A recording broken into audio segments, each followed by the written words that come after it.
Noah called to his people for nearly a millennium, and at the lowest point of his story, he turned to report the plain devastation.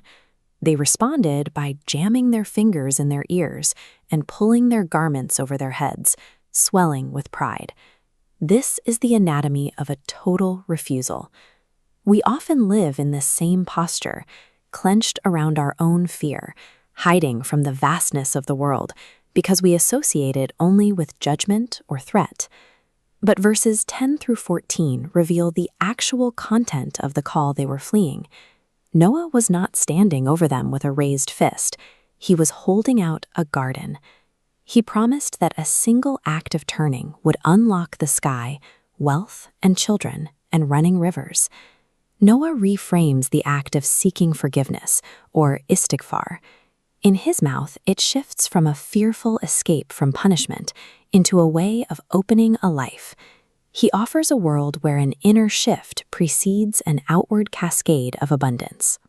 Classical teachers built a beloved lesson on this material promise. A man once came to the scholar Al-Hasan al-Basri, complaining of drought. Another came with poverty, a third with childlessness, a fourth with failing crops. To each one, Al-Hasan gave the same prescription: seek forgiveness of God. When pressed on why one remedy fit every ailment, he recited these verses. Noah's promises are entirely this worldly: rain, money, children, and orchards. He doesn't just promise a paradise in the hereafter, he promises a greener earth here. Modern science suggests this grouping of wealth and children has a specific priority. A meta-analysis of 300,000 people found that the strength of our social bonds predicts survival more powerfully than obesity or inactivity. Those with deep roots in family and community are roughly 50% more likely to be alive at follow-up. This suggests that the rivers Noah mentions depend on a specific human condition.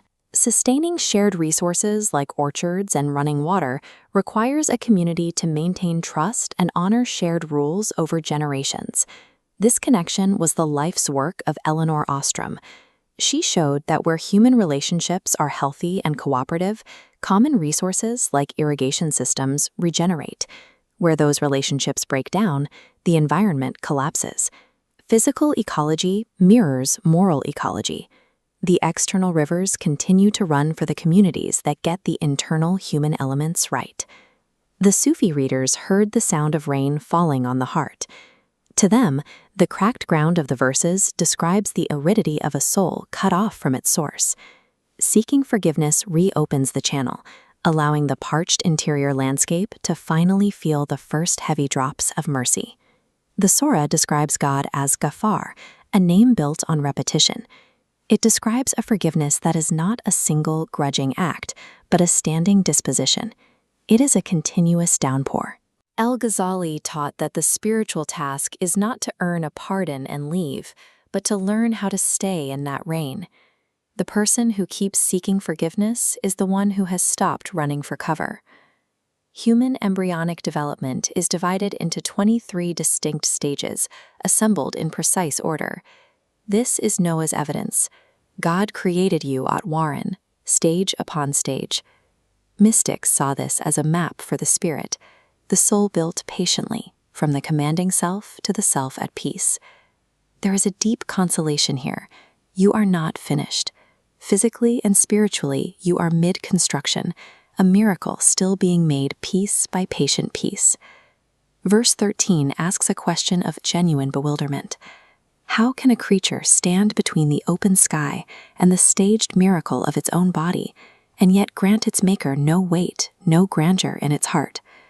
To grant nothing any weight above oneself is a quiet impoverishment. Research on the presence of meaning finds that a felt sense of mattering within a larger order is robustly tied to life satisfaction and resilience. If the sky feels shut, the dam may be somewhere inside.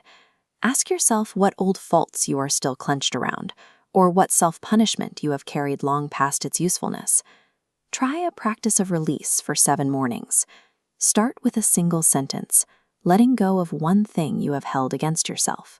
Then do one small thing that waters a relationship, a kindness with no return, or a message to someone you love.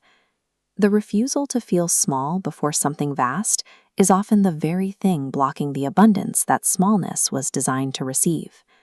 You who forgive and forgive again, unclench my heart. Let me stand out in the rain of your pardon rather than run from it.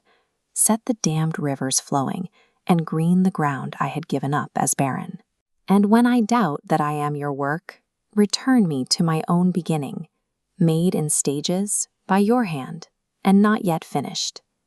This reflection was compiled by Mir Ali Shah from the Quranic series.